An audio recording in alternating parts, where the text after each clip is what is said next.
Thank you guys. And today we are starting the day 2 session, right? Terraform. So yesterday we learned about, we just had an introduction of the Terraform, right? What exactly Terraform is. So basically a Terraform is a provisioning tool, right? We discussed about that. And whenever you want to provision any infrastructure, right? Basically in the virtualized environment or in the cloud environment. So Terraform is the best option or the best tool to be used, right? And Terraform basically it uses its own domain specific language. That is what it uses. It means that you need to specify a template or you need to write a template to achieve any kind of a provisioning, okay, of resources in the cloud environment, right? So what we are going to do, that is what we had an introduction on the first day, that is yesterday. And today we will still more we will further understand about more about in detail about Terraform. So today what happened, we will do some practicals also in the Terraform. So today is a day 2 session. Now, I will reiterate yesterday's stuff, whatever we discussed yesterday. So we discussed something as an infrastructure as a code, right? Infrastructure. Okay, guys. So I want to tell you one thing. Uh, you know that some of you who have attended the session of Kubernetes or Docker, right? They have faced some lagging of the video. Actually, it means that I'll be keep telling, but what happened? The screen will not move. So I Yeah, requested all of you that you please stop me at that time itself. If the screen gets stuck or if my voice is going fast and if you're not able to catch me, then in that case, right, you tell me to hold on, so that I will come to know that okay, there is some issue with the network. So I will repeat the same concept again. So sure. if you are missing something, you please hold me there itself. Don't go further without understanding anything. Sure, sure, definitely. Okay. Okay, guys. Okay. So today we are going to understand or we are going to reiterate what is infrastructure as a code, right? See, we call this as an IaC, right? You have heard of many times this word IaC, infrastructure as a code. No, see, the basic idea behind infrastructure as a code is to write and execute the code to, how I can say, define, deploy, update, and destroy your infrastructure. So it means that suppose assume that you want to create some resource. Like for example, if I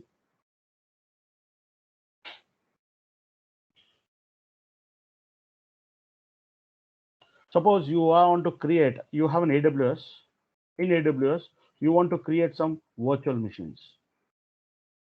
In AWS virtual machine, we call it as an EC2, right? With the help of an EC2 service, we can create a virtual machines. Like suppose I want to create some virtual machine, like I want to create a Ubuntu servers, or I want to create a CentOS, or I want to create Amazon Linux. So basically, you need to use this service EC2 to create the virtual machines. Similarly, like you need to create some virtual network.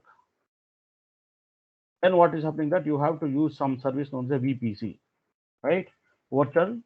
What is the VPC called? So can anyone tell me what is VPC? Virtual private cloud, sir. Yes. So now what is happening that after that, what is happening that you want to create any kind of a storage actually. So we use something like S3. So basically here you need to allocate or you need to create some kind of a resources actually. We have to use some kind of resources to achieve whatever the end user required. So I need a VPC, I need a virtual machine, I need storage. I need to use this service, right? So this we call it as a resources. Now, what IaC says that actually the basic idea behind IaC is to write and execute the code to define. So it's saying that we need to write some code actually, or you need to write a code so that you can deploy it. It means that you have to deploy all these services in your AWS and to update it later. Suppose like you want to update the existing service or existing resources, you want to update certain things. Even you should have a method of updating it, as well as finally, if you don't need it any of these resources, you need to destroy means you can even able to destroy it. So that is what infrastructure as a code means. Means there is some kind of a coding is required. It means that even there is a software is required, sir. So all these days before, like we used to do manually, right? We used to manually, go to the AWS cloud and create these machines, create the VPC or create the networking part, and also you create your what happened? You create the S3 buckets or you create the load balancer. You do many steps manually, but that is the what. But what it happens? It leads to a lot of time consuming, right? Suppose you have 100 machines and you have to create 100 servers like that, where each and every server should have all those resources. It is very difficult. So that's what happened, right? Infrastructure as a code it came. It means that there is some kind of a language which is being used. So by using that language, you can achieve in a faster way of deploying, updating, and destroying your resource infrastructure in a faster way, right? That's what. So what we said that we need to treat all aspects of operations as software, right? So nowadays, you know that for everything, right, whatever you do the work, they'll initially ask you like, is there any software to do that? Because nobody want to do anything manual nowadays, right? Everything they want, they will ask. It's the beginning. If there's a software, it'll well and good. It has to make my life easy. So we need to treat all aspects of the operations as a software itself. So like suppose like what is those software means? Even those aspects of setting the servers. So here I don't want to even the set up the server manually, right? I don't want to create this EC2 instance. Why I should go log in to the AWS and do it manually, right? Is there any software to do that? Yes, there is a software, which is that Terraform. So Terraform is an IaC software. It's a IaC software, right? So that's the reason what happened, right? Basically, if you see the whole stuff, they are having five broad categories, sir. Broad categories of IaC. So what are those? The first is like you can build the IaC with the help of ad hoc scripts, actually, right? It means that you can either use the shell script or you can say the PowerShell script, or you can even use Python to build the infrastructure. But the point is that actually, whenever you write any shell script or whenever you write a PowerShell script to build this infrastructure, so those scripts are not reliable. Maybe because of some reason, what is happening that the script might fail actually. So that is not a good option. You know, earlier, whenever you want to set up the network, whenever you want to set up the servers and all, what happened, right? The administrator, right? They used to write a kickstart file actually. So that kickstart file basically it's like a script actually. So what they said that okay, there are some 1,000 servers are there in my data center. This kickstart file it should get executed in all the 1,000 servers. So what they used to do, right? They used to write a shell script actually, and they used to kickstart. They used to just push this kickstart script to be executed in all the servers actually. So what happened? That script will go and execute. Maybe at certain time, what happened that script will get in between. It will get failed in between itself because of some other reasons. So it means that even your script is not consistent actually. So that's the reason what happened, right? There was a thrive in the in the software, so that we need to come up with some tool where what happened, right? The code should not break, or the code should exactly work perfectly. It should work fine. That's the reason this infrastructure as a code came into the picture.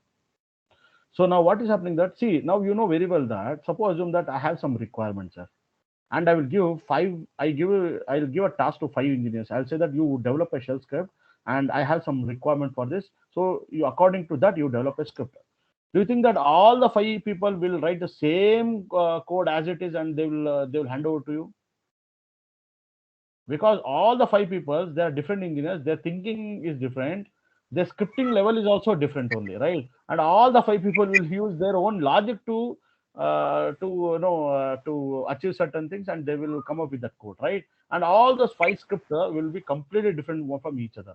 Now, as a lead, actually, how I will choose which is the best script?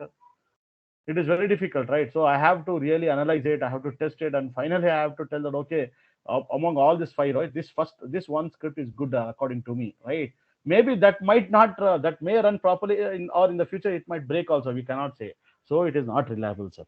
That's the reason what happened. Shell scripting and power are not used for no setting up any infrastructure, so that is out of date. Like we will not use any kind of ad hoc script. Second, you know that actually that we are using the configuration uh, management tool. Like in a configuration management tool, sir, if you see an example actually, if you see an example of configuration management tool, we have a tool like Chef, Chef. What else you have? You have a tool like Ansible. You have a tool like Puppet. You might have heard about this tool, and you have a earlier used to have one tool known as a Salt Stack. Still, few companies are using Puppet as well as Salt Stack, but most of the companies nowadays for the configuration management they are using Ansible and Chef are the most popular tool actually. Okay. Now, what this one of the question was being asked in interview, sir. What is that question means? What was the question means?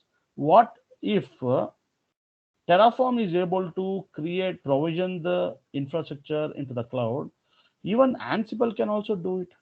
Even Chef can also do it. Even Puppet can also do it. So why we have a Terraform, or else what is the difference between Terraform and Ansible?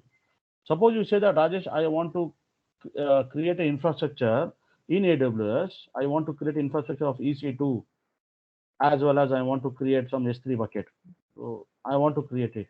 Okay, you can use the Terraform to achieve the task of creating this infrastructure in AWS. As well as even Ansible can also be used, sir. Using Ansible also, you can build the EC2 machines or you can provision the EC2 as well as you can provision even the S3 bucket also. Now you'll ask if both are being done like actually, then why we are having two different tools? Why not one? Or what is the difference between? So the answer what you have to give is that actually basically Ansible it is not a complete configuration provision tool. So it is not a provision. It's not a complete provisioning tool. You cannot say Ansible as a complete or it only works for provision tool. The basic idea of the development of the Ansible that it was developed only for the configuration management tool. What is my configuration management tool means? Suppose you want to do any update in the OS itself. OS.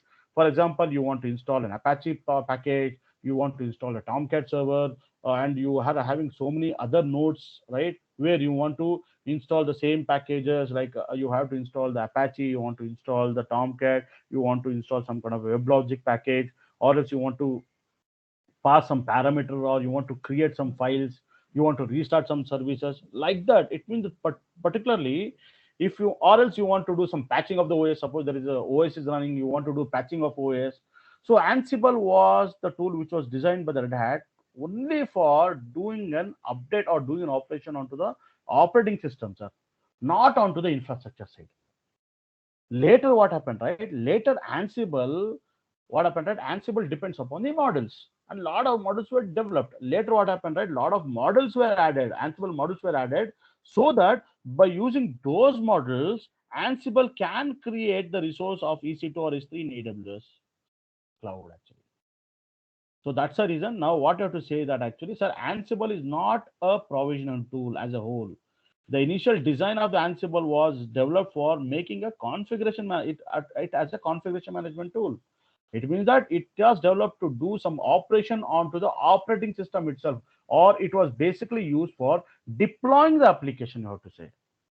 What the Terraform will do, Terraform will create the infrastructure. It will going to provision the infrastructure into some providers like AWS or Azure or GCP, correct? Whereas Ansible, it will do that, but to a limited. It is not a full-fledged provisioning tool, sir. It can only create some few resources, whatever you require in AWS or in some other cloud, because of the concept of models. Because a lot of models were later added, because of that reason Ansible also it will be used in some places as a provision tool. But still I would suggest, whenever you want to provision the infrastructure in the cloud environment, don't go with the Ansible, always go with the Terraform. So that's what we discussed yesterday. So is it clear, sir? Now you got to know what to answer whenever the interviewer asks you the question of what is the difference between Terraform and Ansible if both are doing the same job. Clear, Yes, sir? yes, sir. Okay, fine. If you have Yes, any doubt, Rajesh. you know. Okay. Now, so coming back to here, 5 broad categories of IaC. So this is the configuration management tool, Chef, Ansible, and Puppet, right? And the third is nothing but you are having a server templating, sir. Server templating tools. The examples of server templating tools are Packer and what else? We have a Vagrant. You might have heard about this, as well as even Docker also come into the category of server templating tool. See what server templating tool, like for example, like you have an image of an OS actually. In your image of the OS, basically you have configured your applications, and all those applications are up and running. Now you say that, Rajesh, I want to have a same image of the same image of the operating system along with the application. I want to deploy many other servers, different servers. Then you can choose the Packer, sir. Packer, after the Terraform comes, right, I will make sure that 3-4 sessions I'll take it on Packer actually. So Packer is one of the very used server templating tool in industry nowadays. It means that whenever you want to build an image or you want to have an image with based on your requirement, you can use a Packer. Similarly with the Vagrant, and also the same also used in Docker also, right? So you can build an image, and the same image can be provided to many different people so that they can host that image or they can run that image, right? So Docker also comes under the server templating tool. And what is the fourth one? Orchestration tool. This is, you know very well, orchestration tools. What are the things which are common orchestration? We learned Kubernetes is orchestration tool, and what else? You have Apache. Some companies are using Apache Mesos. Okay? Like that, you have many other, etc. Last is nothing but the provisioning tools. Sir. What is provisioning tools? So provisioning tools, you know, in the AWS, you have something like CloudFormation, which is a provisioning tool. Okay, in Azure, we have something like the ARM template, and you know, Terraform also falls under the provisioning tool. So these are the basically five broad categories of the IaCs actually. Now, if you know that, if you watch carefully, even for the Kubernetes or setting of the orchestration tool, you need a server, right? You need a master node and you need a worker node, right? You need a cluster of the node, correct? Whenever you want to build a Packer doesn't work as alone. Packer has to be built into some server, and that server should be provisioned in some cloud or in some virtualized network, virtualized environment, right? Even like configuration, like suppose you want to run an Ansible, it cannot run like that, right? You have to install the Ansible into the server, and that server will belong into some cloud provider or into some virtualized environment, right? So what happened for all the setup of all these things? You need an infrastructure, sir. You need a servers, you need a networking, you need a storage, you need everything. So to build everything, you have a Terraform to do that, right? You understood now, sir, what to do? You understood, right? The essence of explaining you why we are explaining about the five different classes of broad class of IaC, right? Because Terraform will come into in every area. Terraform will come, so you have to have used Terraform. Clear, sir? That is what you could see, that actually there's so much requirements are there in the Terraform. Okay, and now, and yesterday you saw, we understood what is a Terraform and all, we understood very well. So if somebody asks what is a Terraform, you can say Terraform, this is a tool for building, changing, versioning, and I can say changing and versioning infrastructure, how we can say, safely and efficiently, like this. So it's a tool for building and changing and versioning infrastructure safely and efficiently. So we can say that to express uh, our infrastructure, as a code, infrastructure as a code, Terraform has its own domain specific knowledge, which we learned yesterday, right? So it internally uses the domain specific language, which we call the DSL, correct? So that is nothing but what we understood yesterday, templating. It uses some kind of a templating. So using that templating, it uses, right? So we also understood yesterday, if you see in yesterday's class, we also understood something like providers and resources, right? Right. So what is provider resources? So to understand how the Terraform works, there are two important key terms, you can say like this. Okay, one is the resource, or you can first say as a providers, and other is the resources actually. This is what we have to start today, sir. What is a provider and resource? We have to start. So what is providers actually? Provider, basically, this tells the how I can say, this tells the Terraform. Sorry, I think mistake. This tells the Terraform where the infrastructure has to be built, or you can say created. It means that Rajesh, you say that I want to build into the AWS. I want to build my infrastructure in AWS. You need to tell to the Terraform that, oh, the provider is AWS. You say, Rajesh, I want to build the whole infrastructure in Azure. You have to tell as a provider that Azure is a provider, you have to say. So basically, you have to tell to the Terraform that what kind of a provider or where you need to build the infrastructure. So you have to pass the providers, right? So when you see the example, you will understand. Okay, now resource. What is a resource basically? So resource, this is a piece of infrastructure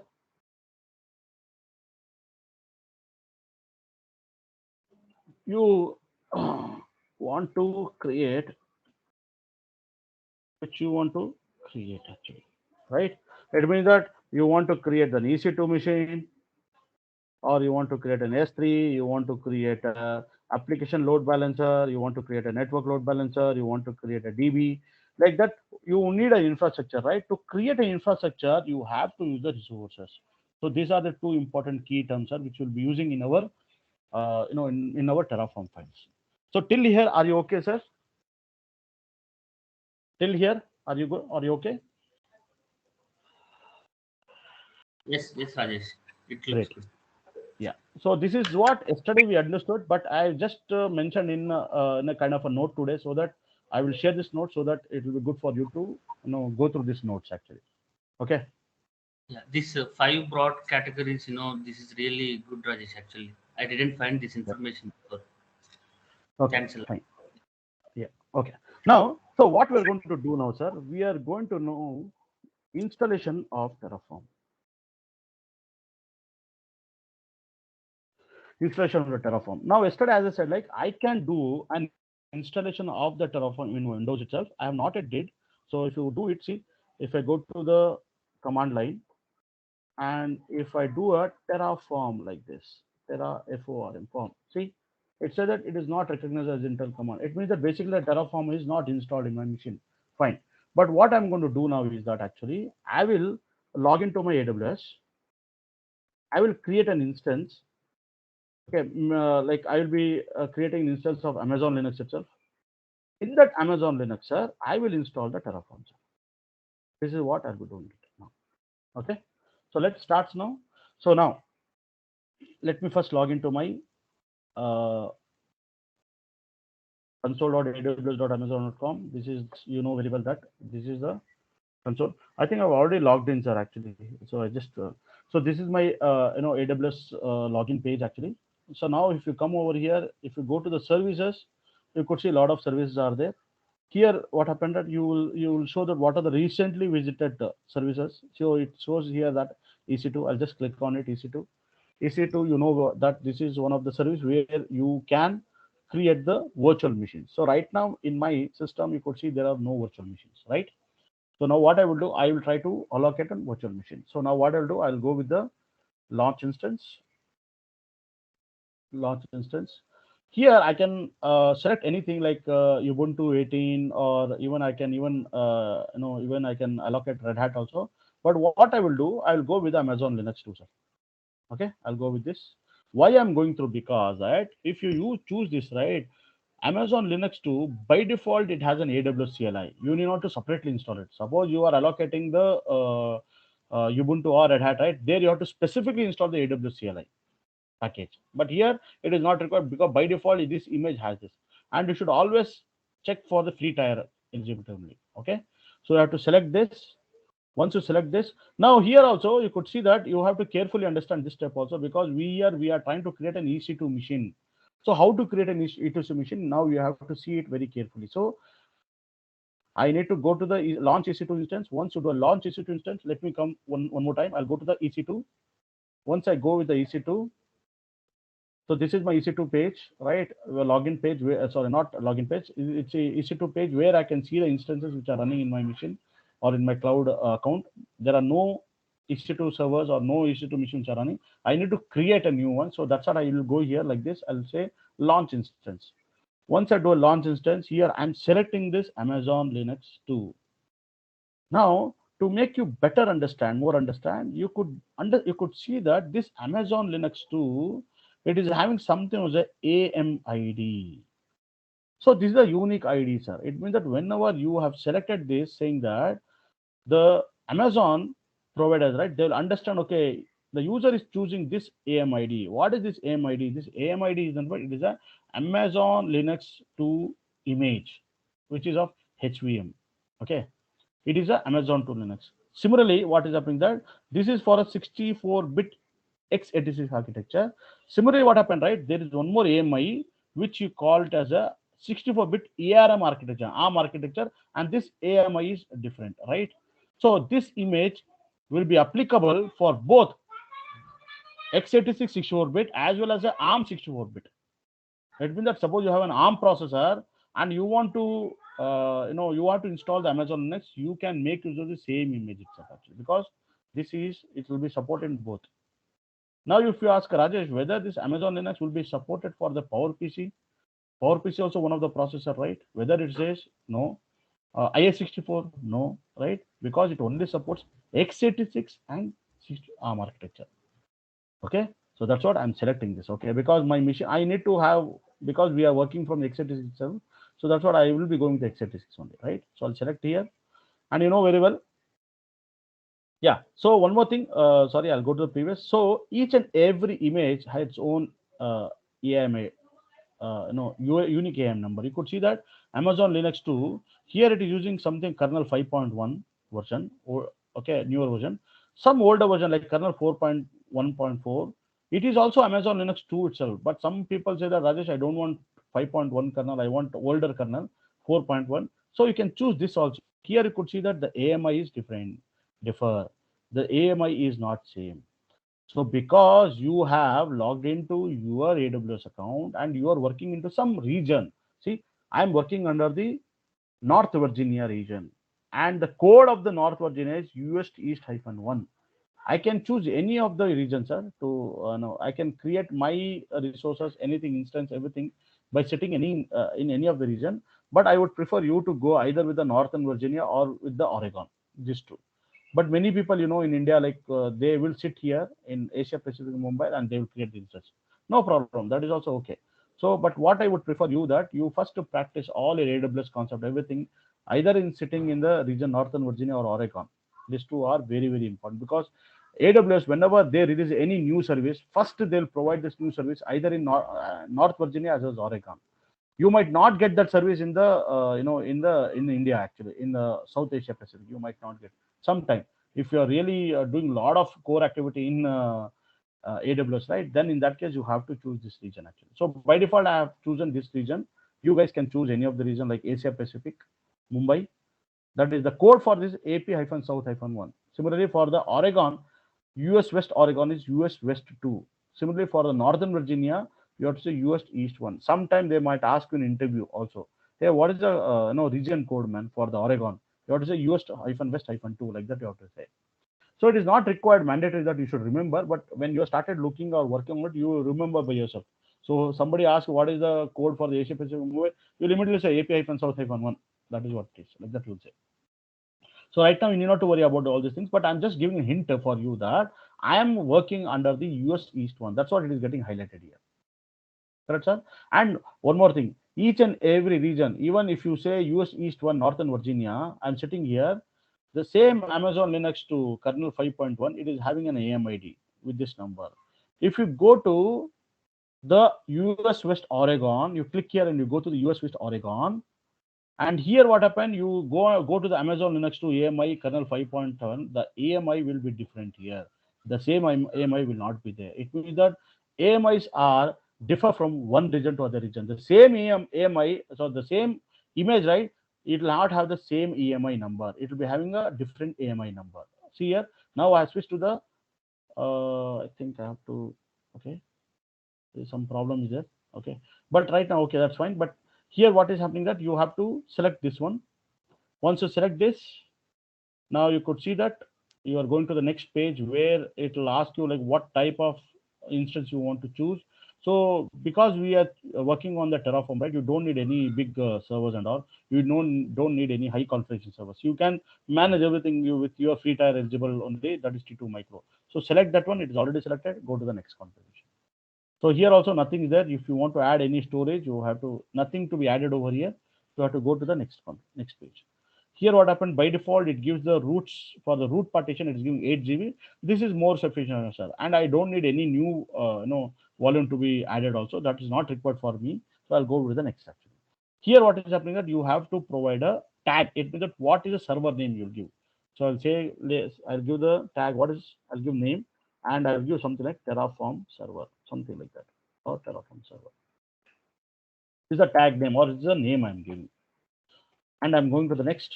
In the next, what it says, it is saying that what kind of a security group you have to add.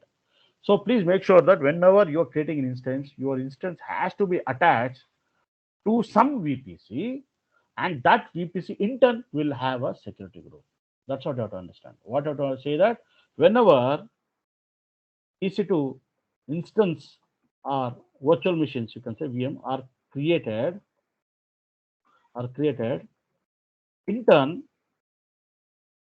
it assigns some default VPC, the private cloud. Okay. And inter VPC will assign security groups like this. You have to say. This is very important, sir. Okay. So now you could understand that while creating an instance, it itself is asking me, please provide the security group. Here it says that, oh, create a new security group. Oh, you can create a new security group, or else if you're having any existing one, you can give that. So I'll go with the selecting as an existing one. So I have already created a security group. Later I will show you how to create a security group. I have assigned this and I'll go to the next. View launch. Now here one important thing is that actually while creating an instance, it will ask you to give some key value pair. Actually, you have to give some pair. In the last session, when we took a Docker or Kubernetes, we already created a key actually. So that is nothing but it is a PPK key actually. So I already created it. I'll be using the same thing. So I'll not create any new thing. I'll be using the same key actually. Okay, you can even create a new also, sir. New also you can create, like you can queue as a Terraform, you can download it and all. But that is fine. I already have a key. I don't want to create any new extra key. I'll use the existing key itself. So that's what K8S key is there. I'll just click on this acknowledge and I'll say launch. So only today only I'm explaining this much, but in the next upcoming classes and all, I will not go in detail about all these things. Okay, because we are just in the beginning of your Terraform, right? I want to explain the same stuff because we cover the same thing even in our Kubernetes or Docker location also in between earlier. So now you could see that this server is up and running. You could see that this is the instance ID. Okay, this is the state actually, and this is the type what you selected.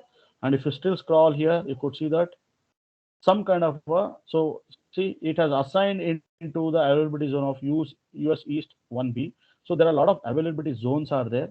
Now you know that. Okay, and here this is what the public IP address it is given. So this is a public IP4 DNS, and this is the private IP address, and there is no elastic IP address. There is no IPv6 address. Now you could see that. Okay, now you could see that actually some default security group is assigned, and the key and the value is assigned is K8S actually, and this is a launch time. So you'll get some information over here itself. Now you could see that the server has come to the running state. Correct.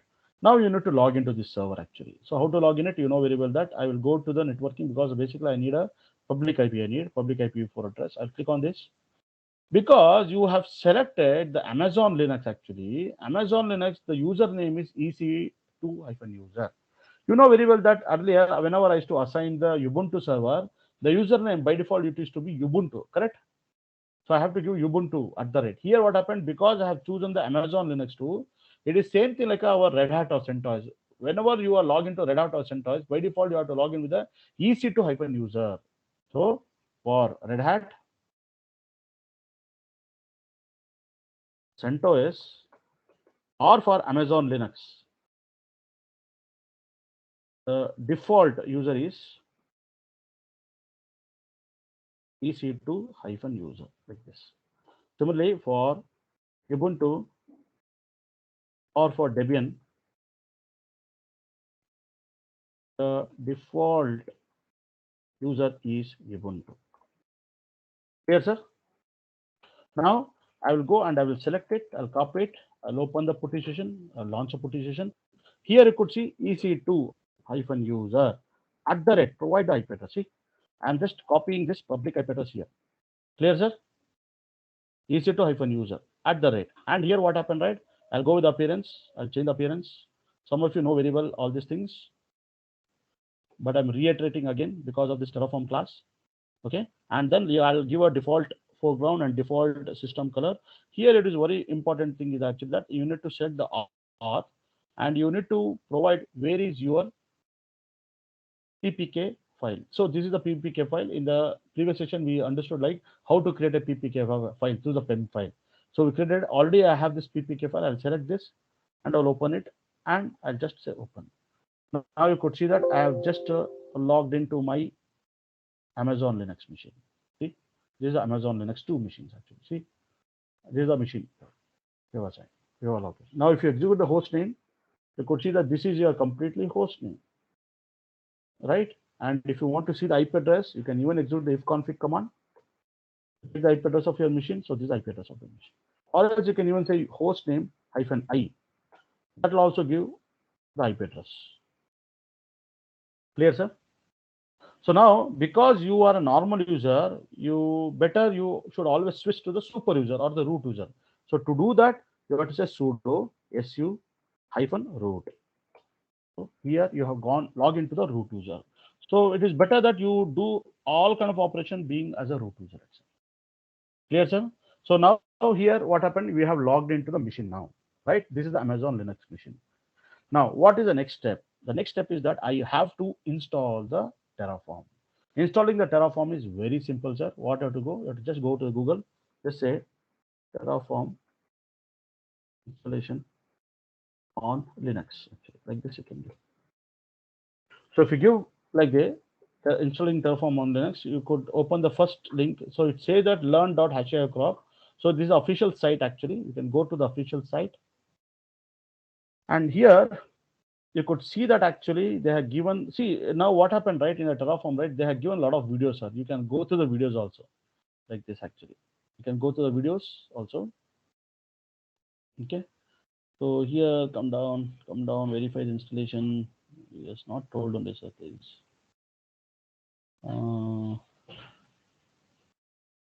Or else what are the other things you have? Download a Terraform.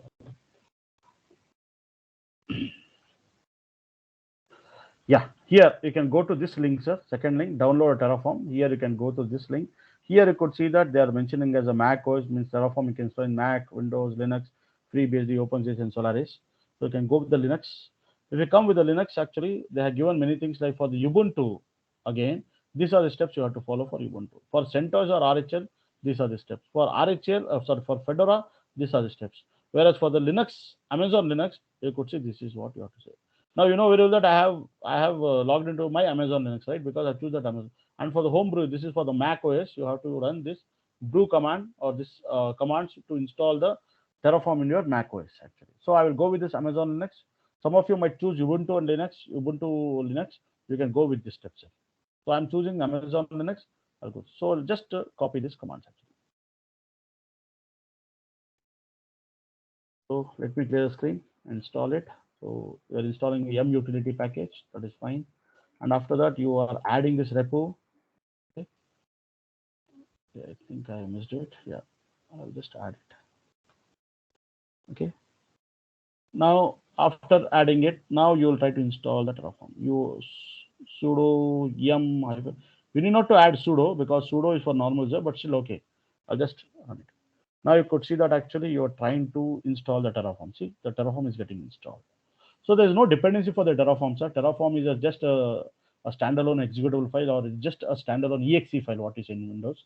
So that you have to place in some, in some path actually. Now you could see that Terraform is installed. So let me clear the screen. Let me see if the Terraform is there. So if I say Terraform, Terra A and say cap, see it will complete it. Okay, it means that Terraform -FN help. If I execute this command, can you see now the Terraform is there? It's pretty simple, right? You need to just run some 3 lines of instruction. to install a Terraform. You could make out that the Terraform is installed now. Clear, sir? You can even check where is Terraform. It means that in which path the executable Terraform is there. So it says that the Terraform is there slash user bin Terraform. Okay, fine. So from here it is getting executed. Clear, sir? Now the Terraform is present actually. Till here, are you clear, sir? Any doubts you have? Installation part? I'm good, Rajesh. Okay, fine. Now there are whenever, sir, whenever you are working on Terraform, it is always better that you should always use a help option for it. Like for example, if I say Terraform help, you'll get a lot of plenty of options, sir. So you should always go with the -FN help option. Here you could see that there is something like the main commands for the Terraform are Terraform init, validate, plan, apply, destroy. So this is what we'll be seeing today, sir, actually, basically. Okay. So this is very important that, and we will learn now what exactly this each and every main commands are, like Terraform init, space, Terraform validate, Terraform plan. So this is what it is important. We have to learn this. Now, what we will do now is that actually we will create a small, Terraform file actually, and then like we will see how to, create some kind of a resource in my AWS. So here, what I'm doing, I'm sitting in the AWS itself. Here I'm sitting, but in the being sitting here itself, what happened, right? I want to create one more EC2 instance, sir. That is my requirement, right? So basically what happened, right? Through the Terraform, I want to build an infrastructure, or I want to provision. What I have to provision? Just a simple EC2 mission, I want to do it. Actually. That is my requirement, right? So to do that, actually, what is happening is that to do that, now here what happened in your Amazon Linux, this is your Amazon Linux, correct? This is your Amazon Linux.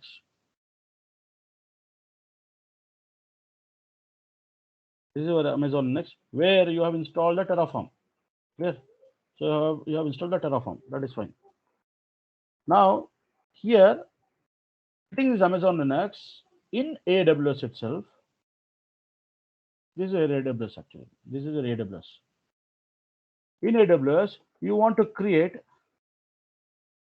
a EC2 instance or one virtual machine you want to create it. But how does exactly your Terraform can actually communicate with the AWS?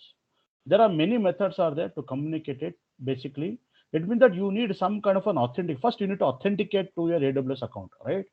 Once you authenticate, then only you can tell to the AWS that you please create an EC2 instance, right? So there are different ways. There are 3 to 4 methods of accessing or doing authorization and authentication to the AWS account. So one very important one is nothing but you can do it with the help of a IAM user, identity access management. It is like a user. So you need to create an IAM user account in your AWS, and with that you need to create. You need to create a secret key or access key and secret key. So basically, you will create an IAM account, and with the help of an IAM, you are going to create an access key and secret key. So here, what happened, right? When you are developing or when you are writing a Terraform template file or Terraform file, you will be assigning or you will be passing this access key and secret key. Once the Terraform inside the Terraform, if you are using the access the secret key, then what is happening that basically you're trying to authenticate into your AWS account itself. So this is one of the method actually to do that actually. So today in the first session, what you do, you will go ahead with the using the access key and the secret key. In the first, I have to create an IAM user, and then I have to create an access key and secret key, and use that secret key and access key in my Terraform file to do an authentication to the AWS. Once the authentication is happen, later what I want to do, I want to create an EC2 account. So how to do that? Basically, what you have already understood at the beginning itself, like something like we have something like a. There are two key terminologies what we have. So one is a provider, and other is a what? Other is a resources. Correct? This you have seen it. Two important key terms which we saw, right? So these are basically it's a template. In the providers, basically here you will be passing the secret key and access key. Here in the resources, you will be mentioning what you need. You say that I need a EC2, AWS EC2 instance like this. Like this you will tell. So it means that this provider will tell the what is the provider name. Oh, the provider name is AWS, sir. So AWS is a provider name. So it means that here you are mentioning yourself that so I need to log into the AWS. So I need to create this resource into the AWS cloud actually. So in the provider section itself, you have to mention here as AWS. You will see now. Okay. Suppose you want to create the same instance, you have to create a VM in Azure means in the provider section you should have Azure. I want to create everything into my Alibaba cloud. Here you have to say providers Alibaba cloud. I want to create a resource or instance into the DigitalOcean. Here you have to specify DigitalOcean like that. So whatever the providers you are telling to the Terraform that my provider is AWS. So it means that whatever the resources where the user is required, those resources has to be created in the AWS account. That's what you are mentioning. You are telling to the Terraform that this is the provider. Clear, sir? Till here? It is simple. It is not that difficult. If you see the example, you'll get to know. Yes, yes, Rajesh, sure. Okay. Now what I have to do that? Now I have to create an IAM account. To create an IAM account, sir, you saw that there are some two links are there which I will give to you. So these are the two important links, sir. Okay, you can open this link also. You can open this link. So here, this is official Amazon document where he will explain you about how to create an IAM user account. But if you want to have a graphical way, like looking everything, this link is it looks good actually. You can go to this link also. Here he will tell you very clearly in a simple step how to create an IAM user. So you can create a user account. You have to first log into the AWS account. There you have to go to the IAM. Under the security and identity compliance, you have to go to the IAM. Under the IAM, you have to click on the user. So you need to follow these documents to create an IAM user account. So shall we do this one completely? So let us do now how to do that. See, I'll go to IAM into the AWS account. So I'll go to the services. Here what happened, you are having identity and access management. You can either go with the security compliance. See, where is it? See, security, identity and compliance. Here you can go click here itself. Here you'll get IAM, but it is showing me that recently I visited, right? So I'll directly go with the IAM. Actually. So instead of doing that, what I will do that, I'll go back. So here I'll go to the services, I'll go to IAM, I'll do a right click and open in a new tab like this. Okay. So here what is happening is that what I have to do, I have to go to the users. So click on the users. Here what is happening that if you click the users, it will show what are the users, IAM users you have. Here in my system, nothing is there, zero. There is no IAM user account. So I need to create my first user account. So I'll say add users. So when I click on add users, it'll ask me what is a user account. I'll give some name as a Terraform user only, something like Terraform. So I'm creating IAM user with the name Terraform itself, actually, or Terraform-user. Anything can give, sir. Okay. Now here what happened that it is asking two things. Either you have to give the programmatic access or AWS console access. Right now, I'm not interested to give the console access. I have to only give the programmatical access. So just click on this and go with the next. Now here what happened, right? You have to give, you need to attach some policies actually. Okay. So here you could see this is a section attaching the existing policy. Click on here. And here you can search for administrative access. See, here you are giving a full permission for your IAM user account. So you're just clicking on this. You're giving a complete administrative access, and you have to go to the next. Don't you not to give any name user. If you want, you can give it. It's not required. You can go next.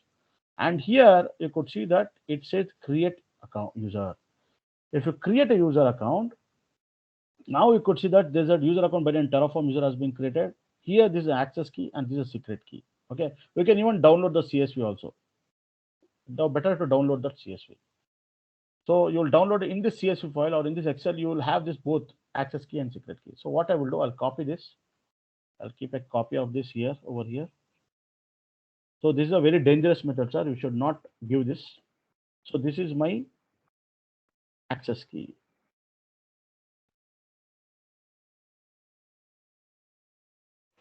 This is my access key, and this is my secret key.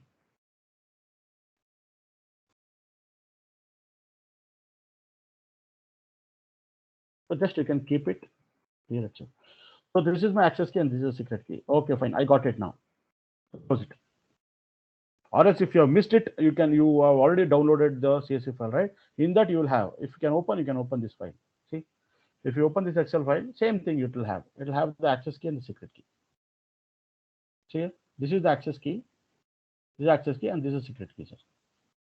Right? This is a secret key, right? So this you have. Okay. Now, what I have to do that basically, sir, I have to create a Terraform file. So of doing that, what I will do first, let me create one account. So let me create one directory, sir. I'll not do here itself. So mkdir something like AWS Cloud. I will give some name actually. So I'm creating a directory. I'll go with the AWS Cloud inside that. Inside here, I will create a Terraform file.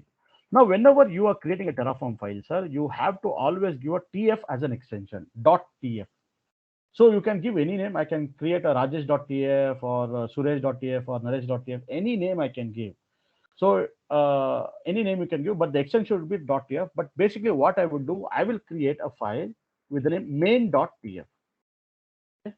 Main.tf. So this is the file I'm creating now. Now I want to write a Terraform file. So what we will do right now, we will be depending upon the Terraform documentation itself. So we will be depend upon the initially we will depend upon the Terraform document, like how to use or how to write this providers or resources, everything. So what you can do here. So from now it becomes very important, sir. So I'll share you this link later. Okay, let me close everything. So even you can close here also. Now, if you go through the official Terraform website, right? Official Terraform website. So the Terraform website is terraform.io or #crop learn. You can go here also. But when you are giving a installation, actually, now you could see that actually what I can do better. Uh, the best what I can do is that actually I can say AWS providers Terraform, something like that here. Okay. So now what I'll do that I will go with the first link.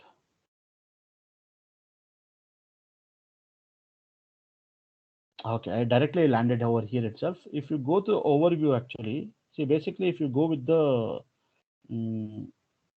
see if you want to see, right, which are all the different providers which the HashiCorp the Terraform supports. See it supports for the AWS account, Azure account, Google. You could see that the list is very big here.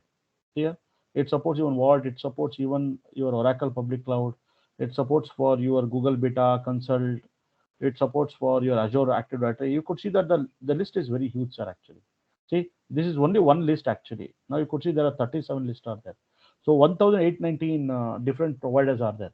So for that, the Terraform provides the service actually. It means that you can create any kind of infrastructure with all this cloud using Terraform. This much. Clear, sir? Now what is happening is that actually, basically, okay, now there are okay, so I'll go with the AWS actually because we are working on AWS. So let me click on the AWS here. If you click on the AWS, it says that actually lifecycle management AWS is called EC2 and everything. You can create an AWS like this actually. But you could see something like here, what are the different models it are supporting? That's what it will show. But right now I'm not interested in this, sir. I'm interested to go with the documentation part. You have to always click the documentation part. If you go to the documentation part, sir, now here you could see that it says that AWS providers, and he gives an example of like how, suppose like tomorrow you want to add your own providers. Suppose you have your own cloud, you want to get integrated with the AWS. How to do that? They have given them these steps, sir, some of the steps, right? This you can follow some of the steps. But here the important thing is that authentication, how we can authenticate to the AWS cloud through the Terraform. So they are given either to providing the static credentials. That's what I'm giving the secret key and the access key, right? This is the one method, or either through some environment variable, or either through shared credentials, or either through some different ways of through roles and all. These are some of the methods. By using that, you can authenticate to the AWS account, sir. So right now we are going with the first of the static method only. Later in the upcoming classes, you will see that I'll be showing you all other different ways of authenticating. So this is what you have to see, and you can go through the documentation, what is static credentials and all. Now If you come over here, here you could see it shows very clearly this is the provider. See, so let me do one thing. Let me copy this. Let me copy this. So where I'll copy into this Terraform file, sir. So what it says that actually you could see that the provider is AWS. It means that you are creating an infrastructure in AWS. Fine. And here it will open the bracket region. What is the region you're using? You know very well that we are working under Northern Virginia and the code is US East 1. So you have to use this code over there. So US West 2, what is US West 2? See, it is Oregon. No, I'm not into Oregon, I'm into Northern Virginia, right? You have to give this region code actually. So what I will do, US East 1. Have to give.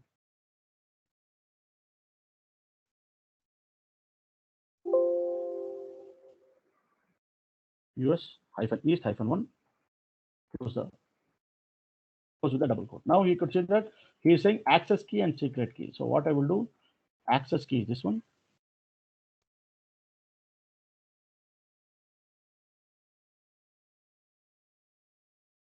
I hope you guys are understanding what I'm doing. Okay, and the secret key is this one. Yes, Rajesh. What is the secret key? This is a secret key, sir. Sorry, I missed it. But this is not correct way, sir. This is a very dangerous way because like anybody can make use of your access key and secret key. Later I will delete it. Before I log out, right? I have to delete all this because this video we're going to publish, right? So if a lot of people see this, they can use this. If it's still active, right? They can make use of it. They can create any kind of resource in my account actually. So this is not the correct way actually. This is a very, very unhealthy way of showcasing your access key.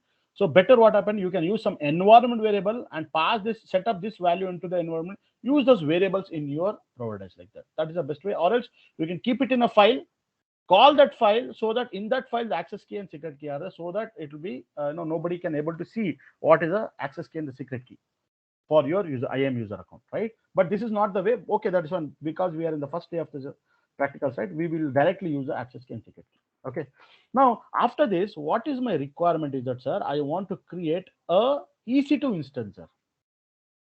I want to create an EC2 instance, right? You can even create EC2 instance. You say, Raj, I want to create S3. I want to create a load balancer. Yeah, we'll go through everything one by one. But my basic requirement is that I have to create an EC2 instance. To create an EC2 instance, if you come across the same documents are here. Now, see, sir, the complete. If you go to the left-hand side, sir, these are all the complete resources only for your AWS, sir. See, this many number of resources you can create, sir, in your AWS. Now, if you scroll up slowly, have you seen anywhere on the EC2? See EC2. So just expand it. EC2. See, where is AWS underscore instance? Come here, come down, come down, come down, come down, come down. Just come down. Have you seen anywhere AWS underscore instance? See, you could see here. Click on it, or you can do a right click and open this.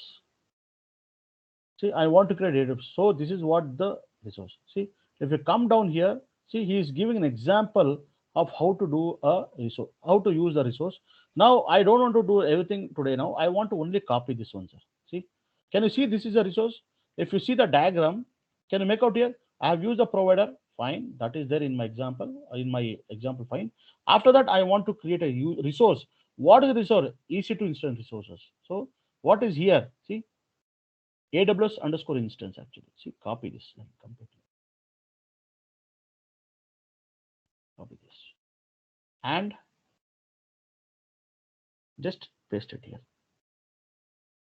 So what he says actually that okay, the resource name is AWS underscore instance. So this is fixed, sir. You cannot change this one. This is some fixed. This is provided by your resource by the AWS stuff. This is a fix. You cannot change. But here, what is the name of your AWS instance? Web. I don't want to give the web, sir, as a name. I'll do one thing. I'll give the name something like a my cloud actually, or my cloud server something.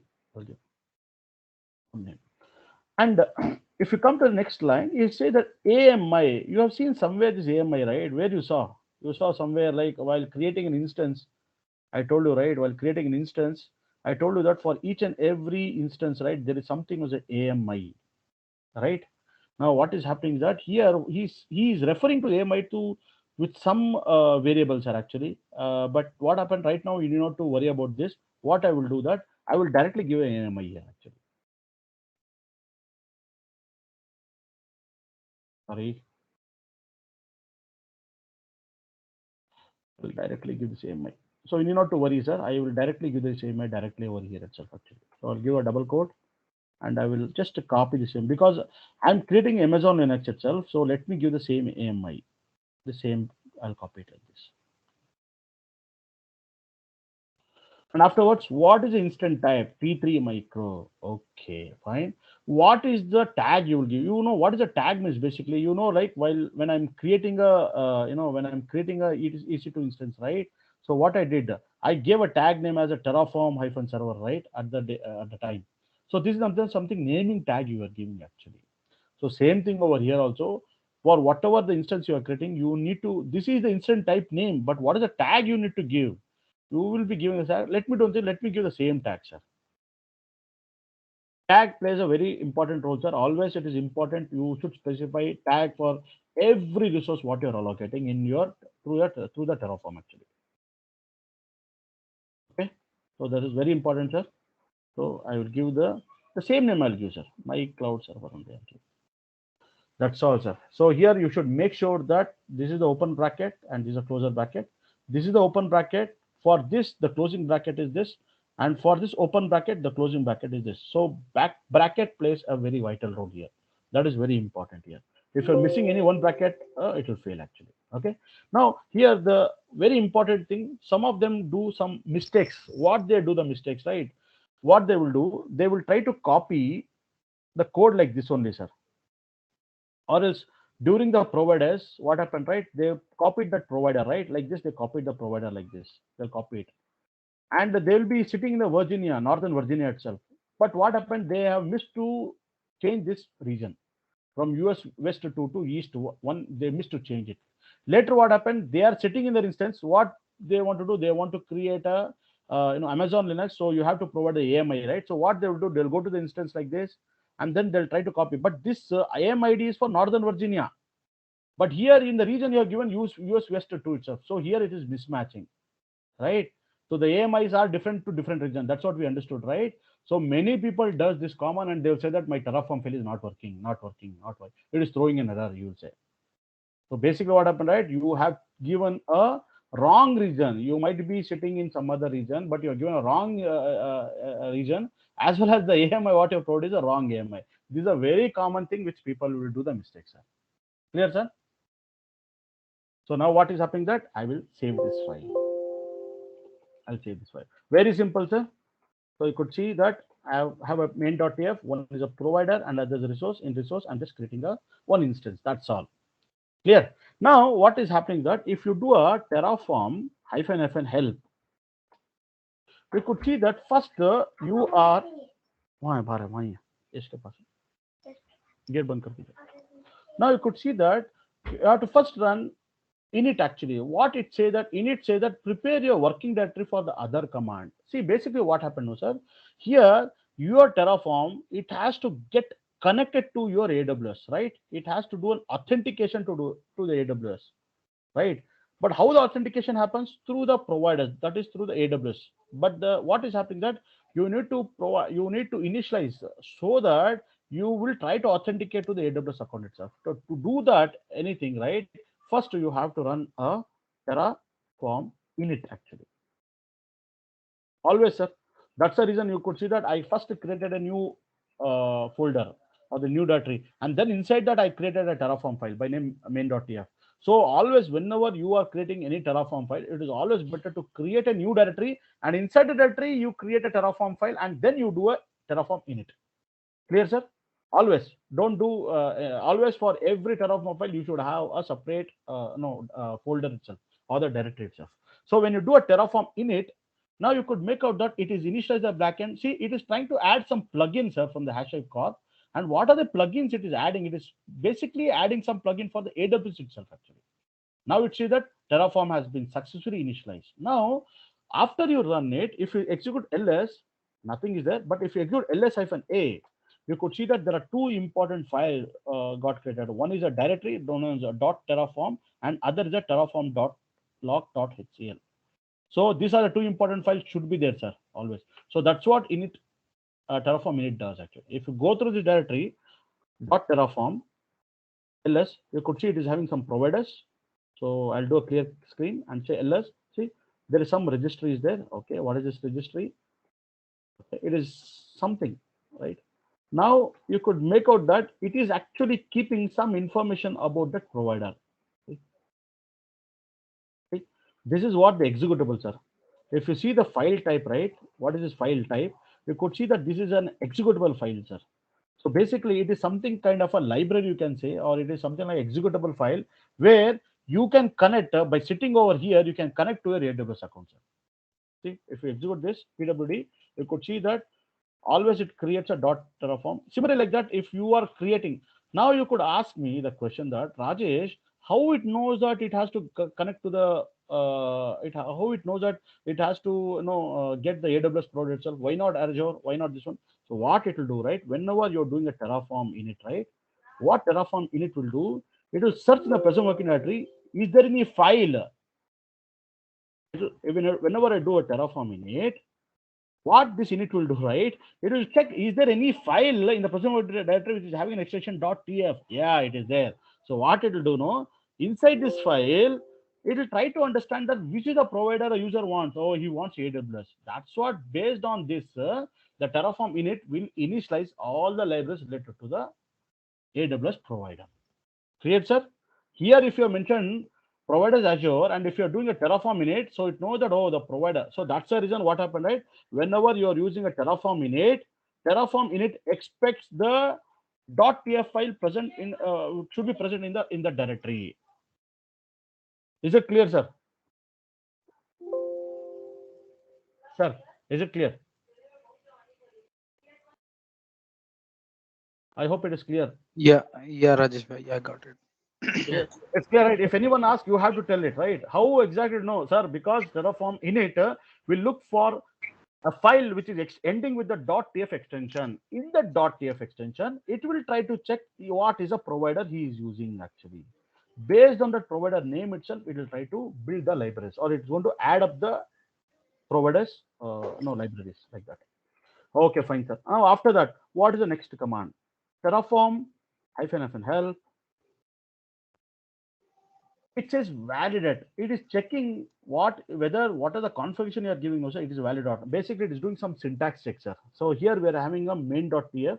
See, whenever I'm running Terraform init, I need not to specify the path, sir. By default, it will take the present directory. You can either say Terraform init dot, it will look into the present directory, or without giving dot also, it will understand that in my present directory only I have to search for some file which is ending with a .tf. Similarly, when I do a Terraform validate, that's the next command. So Terraform Rajesh bhai, like one small question. See, yeah. if under var opt I'm doing the initialization of Terraform, Hmm. and I have the next Terraform 5 which I've copied from some another server, and I wanted Hmm. to run it. Then Hmm. in the same directory only I need to place the Terraform file and again validate and run it, right? Correct. That's what From I'm saying, sir. other directory I can't do it, right? Other directory means you have to give the complete path of the directory. Okay. So like that, for example, if you're doing initialize, you are having your Terraform file is there like this. Terraform init /temp/Rajesh. Under the Rajesh, there is some file by name pa. You are giving the complete path here like that. So it will go Okay. and initialize it there actually. Okay. So like that actually. Now Terraform init is over. Then afterwards, I will say Terraform validate. I need not to, what it does, it checks the syntax, whether the syntax is correct or not. Either I can give dot, it means that in the present directory, there's a TF file, validate that one, or else if you don't give also, it is fine. So it will validate. See, it says that actually it is a valid configuration. You have to get this. It's a success and it's a valid configuration. So it means the syntax is correct actually. Okay. Then what is the next? Terraform -FN help. Now you could see that it says the plan actually. What is a plan? It means that before you apply it, before you want to get the result, you want to just to do a dry run. Oh, just to see how what are the things it does. While throwing what are the things it doesn't really apply. So this is there even in the Ansible also, sir. Suppose you are having a playbook file, you want to run that playbook file, but sometime what happened? You say that I don't want to run that playbook file, sir. I want to just see what that playbook file will do if I run it.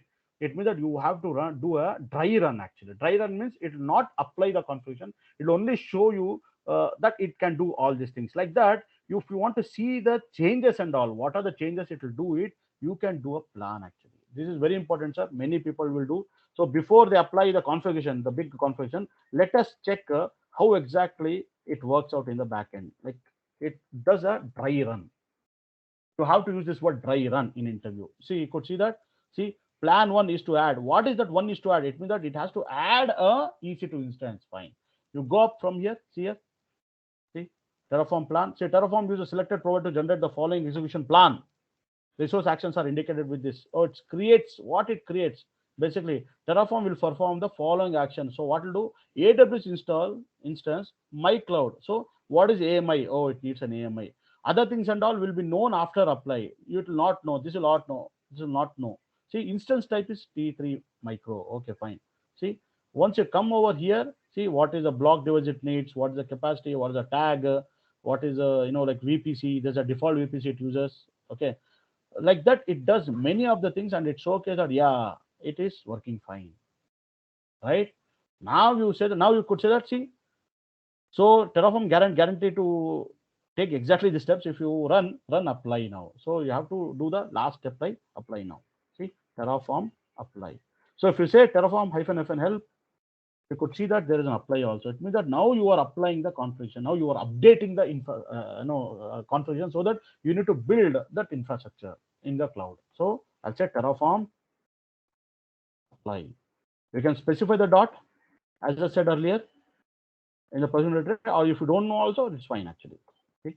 Now you watch carefully, sir, what it is doing. This is very interesting. Now you could say that it has to apply a plan one, and this is what the basically this the same thing it showed during the plan, right? Now here I will say yes. So I want this yes, enter the value yes. So I'll say yes. Okay. It is initial. See, it is creating AWS instance, which is of a my cloud server. It is creating.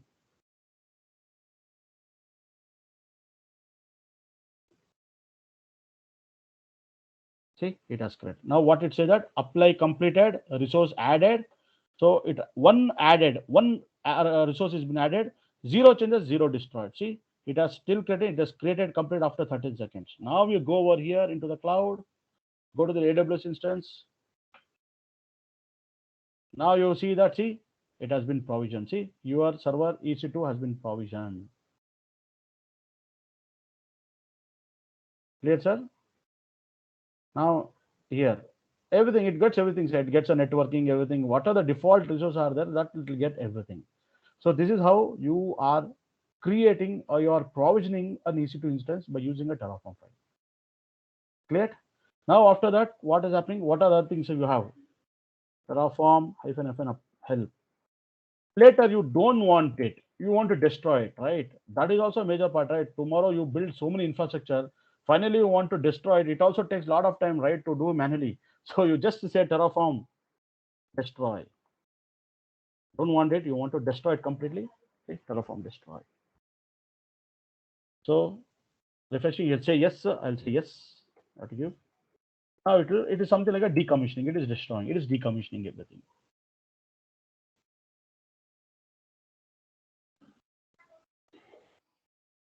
Clear, sir? Yeah. So Yeah, Rajesh. Rajesh, one quick question, if you don't mind. Yeah, please. So basically, while creating this resource, Hmm. we didn't give any VPC subnets. Or I think Correct. whatever we didn't assign, those Yeah. things are default, right? Yeah. It default it will is there. Sir, whatever the default VPC which is set in your region, right? Okay. In your region, that it will take as a default value. Okay. So if we want to give any default thing, we Hmm. didn't assign on the resource tag itself, right? Exactly, exactly. Later we will see. Later we'll slowly we'll start up now, sir. I will create a VPC. I will create either I want to create my own VPC or default VPC. That and all I'll keep building. But right now, what happened, right?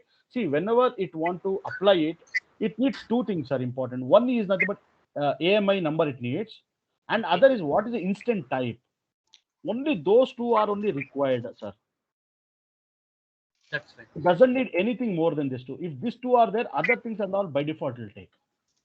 So for PEM file and all are by default how it take Rajesh? Here what happened, right? The PEM file has not been assigned. You cannot log into this server. Okay. It's just So a here what happened, right? For this Terraform server, right? You have a key, right? Yes. You have a key. For this, there is no key. Nothing is there. Later, we will create a next class how to create a key pair so that I can log into this server.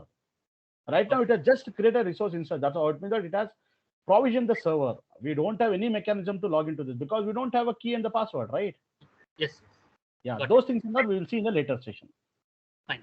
So I thought that whatever the PEM file is already assigned, maybe it's going to take the default PEM file. Okay, that's fine. It's clear now. Yeah, correct. Okay. Yeah. Fine, sir. Thank Yeah, that's what it is. And Yeah. one Now you small destroyed it.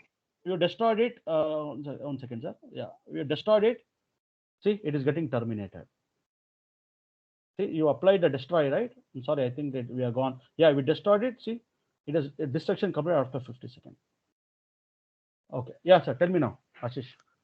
Yeah, Rajbhai. So see, in this directory you have only main.tf. Okay. In case I had two Terraform files, then do I need to specify? I need to Yeah. specify, right? Like Yeah, file you need wise. to specify. Yeah, you have to Like specify it. Yeah. while doing apply only -f I need to give, or how is it? Yeah. Hyphen FN. Yeah. You have to give. I Okay. will tell you all those things sir, later.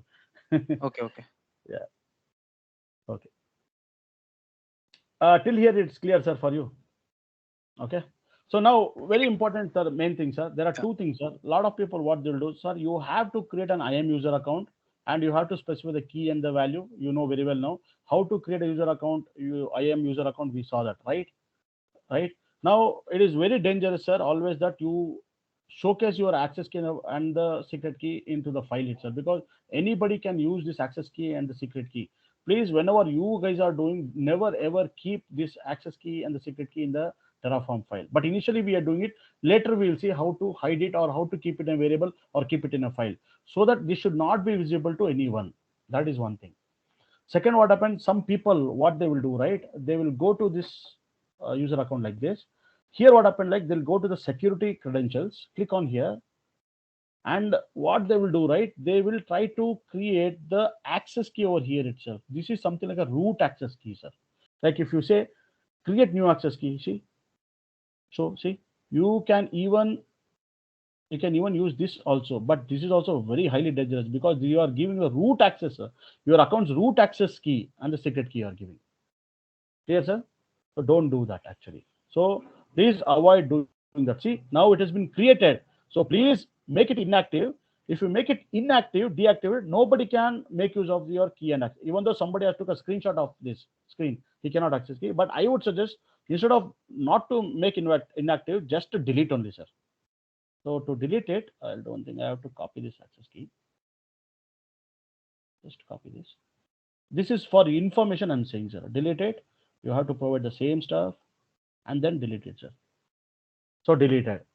Clear, sir? Now, if you do a control R, just see, sir. Now it is gone. See, nothing is there. Clear, sir? So please, I would request everyone not to do it. Why? Because some people have did it. Somehow this access key and secret key has been shared by to someone, and that person has used his account for creating many resources, and lot of bill has been generated for doing a lot of other activities like that. Please don't do that, sir. It is my request. Never ever share your access key and secret key of any user account to anyone. Clear, sir? This is Sure. one thing. And here what happened is you have to go to the IAM. So I created the IAM because I'll be sharing this video into the YouTube, right? I'll go to the IAM. Instead of doing inactive, what I will do, I will delete that IAM user account itself. Correct? Why I have to keep it, sir? I have to delete it actually.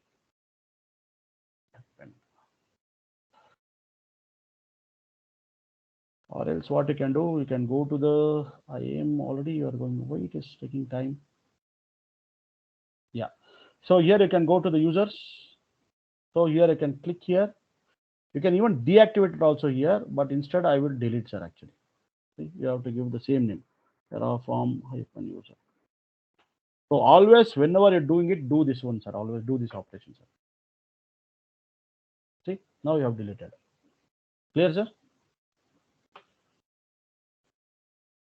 Okay. And the other methods of authentications are which we saw in the document. We'll see in the upcoming classes. Everything clear. So that's what. Let me go into the instance. I'll go to my instance EC2. I already created a mission. One more mission I created, right, for installing the Terraform and all.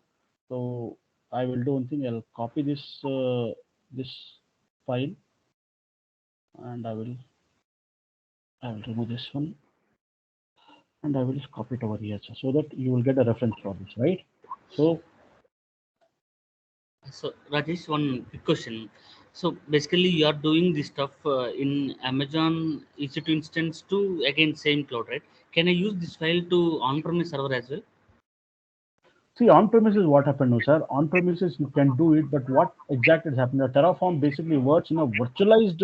See, all the servers are in a virtual environment only, but it is always it will be used to create in your cloud provider, sir, rather doing on-premises. Oh, On-premise also I heard you can be do, but I mean I'm not sure on that actually how they do it, but it always used in the cloud itself, sir. Terraform. that's fine. It makes sense. And Mm. one more quick question. Rajesh, if we are Mm. going to run the Mm. same Terraform file in my local laptop itself, but Mm. I'm trying to create a resource on AWS cloud environment. So is Mm. there any firewalls are not required, right? Can I use same file to run in my local laptop? Yeah, what is there in that? Yes, you can do it. Yeah. So The that's same fine. example will run, sir. Yeah. See, make sure that actually wherever you are create whatever the, as I said, right, whatever the IAM AMI you are using, right, that should be related to this region only. Region. Okay. If there's a mismatch, no, it will not create. It will throw error. That's what I'm saying. Yeah. It makes Yeah, sense. Yeah. yeah. Thanks. That's all. Thanks. Yeah.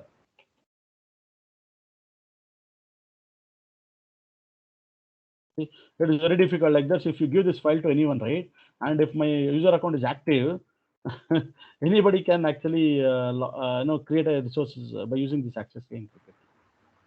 Yeah. Yeah. Right. Okay, sir. That's all, sir. I think I have deleted. I just try to terminate this also. Fine, sir. That's what for the day today. So the next session will be seeing a lot of other stuffs like how to create a VPC, how to create a subnet, how to create a key Yeah. pair, and how to create a security groups and everything. It will be very interesting. Sure. Sure. Hmm? Okay, Okay, sir. Rajesh bhai. Chalo then. Chalo, we'll stop the session. Yeah. Yeah, let me stop it.